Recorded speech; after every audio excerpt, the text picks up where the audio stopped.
Merci de nous choisir sur Afro-Info D143 pour être informé.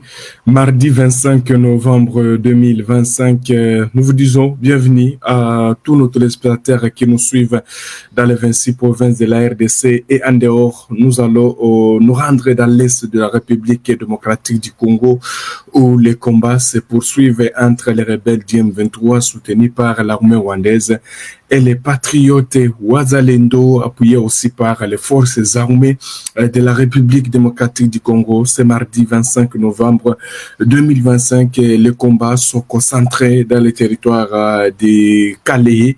Là, nous sommes dans la province d'Issy Kivu et la localité de Nyalugusha. Nyalugusha, là, nous sommes dans le groupement Ziralo en territoire de Calais au sud Kivu.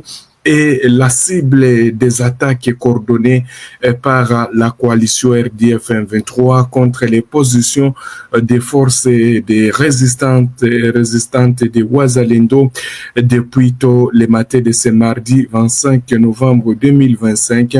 Vous devez retenir que ce sont les Wazalendo des différents groupes qui font face aux attaques de cette coalition RDF 23. Vous devez retenir que les combats sont intenses, en tout cas au moment où nous sommes en train de vous informer. Les groupes de défense Wazalendo du mouvement congolais pour la défense du peuple et de l'intégralité nationale MCDP NERAD. Selon des premières informations, les rebelles du M23 soutenus par Kigali sont venus du centre de Chambombo, situé dans le même groupement. Ils sont allés attaquer les positions des résistants Wazalendo qui se trouvent dans la localité de Nyalugusha. Alors, ajoutons que les groupements des Ziralo restent résistants suite aux efforts de Wazalendo de différents mouvements, à l'occurrence des MCDP NERAD. À part MCDP NERAD, il y a d'autres groupes de Wazalendo qui continuent toujours à faire face aux attaques des rebelles du M23 soutenus par l'armée rwandaise. Il y a MGRL, RDC, il y a aussi d'autres groupes. Et en tout cas, vous devez retenir que les territoires aussi décalés font face à des attaques des rebelles du M23 soutenus par l'armée rwandaise. Alors, les Wazalendo sont toujours répondent aussi présents à ces attaques. Les affrontements restent en cours. Nous vous reviendrons dans la suite de nos productions. C'est ce qui se passe dans le territoire de Calais, alors que dans les territoires voisins des Katana, je le disais même hier, les combats aussi font rage du côté des Katana, comme ce téléspectateur qui se pose la question de quoi s'agit-il à Katana, où des civils des civils souffrent, puisque les forces armées de la RDC dénoncent une série d'attaques et de violations des droits humains commises par les rebelles du M23 soutenus par l'armée rwandaise du côté de Katana. Selon les FRDC, au moins 8 civils auraient perdu la vie dans des attaques attribuées aux rebelles du M23 du côté de Katana dans le groupement Irambi, Katana, territoire de Calais Sud Kivu, lors d'une attaque attribuée toujours à cette coalition RDF. Vous devez retenir dans un communiqué publié hier lundi 24 novembre, l'état-major des FARDC dénonce des violations répétées du cessez-le-feu prévu par les accords de Doha et de Washington, et l'armée congolaise accuse Kigali de soutenir des offensives simultanées au Nord Kivu et Sud Kivu visant autant des populations ou des positions des forces armées de la République démocratique du Congo et des populations civiles. Les FARDC affirment avoir adopté une posture défensive pour protéger l'intégrité territoriale et les habitats, tout en présentant leurs condoléances aux familles des victimes des Katana. La RDC dit prendre à témoin la communauté internationale ainsi que les médiateurs américains et qataris face à cette nouvelle escalade de violence qui secoue les territoires des Katana.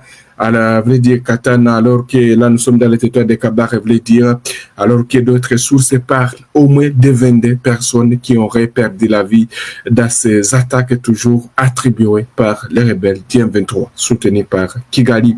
Alors, on va quitter les Sud Kivu pour se rendre dans le Nord Kivu avec cette victoire des forces armées de la République démocratique du Congo.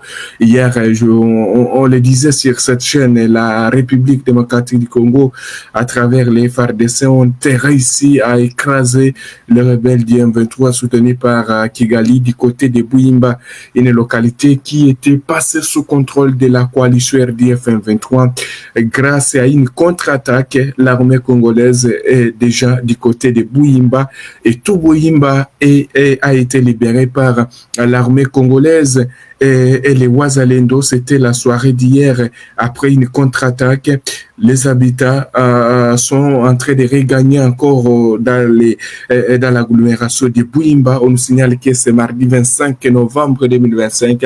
Il y a, oui, la tension reste persistante puisque les rebelles peuvent encore lancer une attaque sur les FARDC, sur les positions des FARDC, mais pour l'instant, les FARDC maintiennent, en tout cas, consolident l'agglomération de Bouimba alors qu'elles avaient perdu ça au lendemain, mais les FARDC sont venus avec toutes les forces.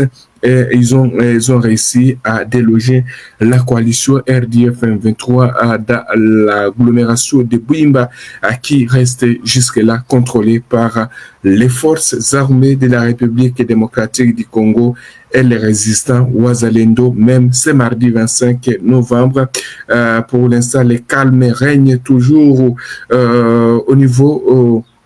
au niveau donc de Bouimba. La coalition RDF M23 a été obligée de se replier du côté de Kassopo, alors qu'à Kassopo, vous devez retenir que Bouimba, c'est une agglomération qui est à limite avec les territoires de Massissi et Walikale.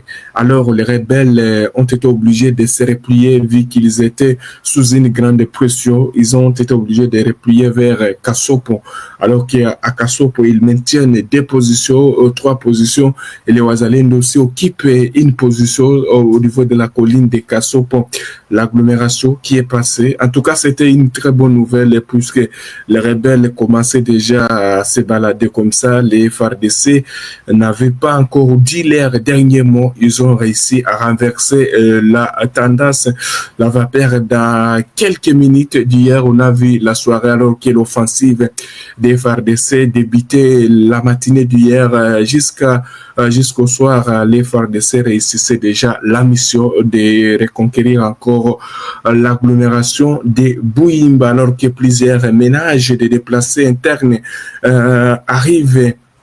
sont arrivés même avant-hier dimanche à Karambi, dans le groupement Louberi, qui est territoire de Walikale, au nord Kivu. Certains de ces déplacés sont venus de Kalambairo et Mahanga, territoire de Massis, et d'autres sont venus de Bouimba, puisque les FARDC sont revenus à Bouimba. Les habitants déjà commencent à regagner. Les autres qui sont partis à Kailenge, on nous signale qu'ils commencent à regagner puisqu'il y a la présence déjà des FARDC et Mikweti dans le groupement Walo-Ayungu, dans les mêmes territoires de Walikale. Ces déplacés fuient les affrontements à répétition contre la coalition RDF M23 et les résistants, voulez dire Wazalendo, appuyés par l'armée congolaise. À Karambi, ils s'occupent des salles de classe et d'autres sont dans des familles d'accueil. C'est ce que vous devez retenir, chers téléspectateurs d'Afro Info au 1043. Dans les territoires des Rutshuru aussi, c'est une situation qui est marquée par des combats. Chaque jour, les rebelles, malgré qu'il y ait la signature de l'accord cadre, en tout cas, les rebelles continuent toujours à violer les cessez-le-feu en attaquant les positions de l'armée congolaise et ses partenaires. Merci beaucoup à tous nos téléspectateurs qui nous ont suivis dès le début jusqu'à la fin de cette édition dans toutes les villes de la RDC, pourquoi pas en dehors. Merci, likez, partagez, ça nous fera du plaisir. Restez connectés, les informations continuent sur toutes nos plateformes. Nous sommes arrivés à la fin de cette édition. Merci à vous de nous avoir suivis jusqu'ici. Si vous avez apprécié ces contenus, n'oubliez pas de vous abonner à notre chaîne, d'activer la cloche de notification pour ne rien manquer de nos prochaines vidéos. Likez et partagez cette vidéo. On se retrouve très prochainement. À bientôt.